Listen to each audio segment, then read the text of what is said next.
এই মুহূর্তে আপনারা দেখছেন নওগাঁ জেলার মহাদেবপুর থানার চান্দাস ইউনিয়ন থেকে নতুন একটি ভিডিও উপহার দিচ্ছি। আপনারা দেখুন মাঠের ধানের অবস্থা কীরকম, পরিবেশ। বিলের ধানগুলি ডুবে গেছে, পাশাপাশি যেই পাশের ধানগুলি, অধিকাংশ পাশের ধান যেগুলান সেগুলো পড়ে পড়ে গেছে দেখুন। আর এই যে ধানগুলি, খাটো ধানগুলি পড়ে নাই।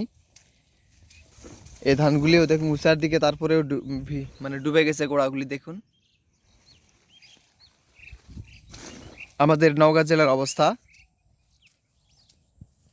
কে কোথা থেকে দেখছেন, আপনাদের এলাকার কি অবস্থা অবশ্যই কমেন্টে জানাবেন। সকলকে ধন্যবাদ। আল্লাহ হাফেজ।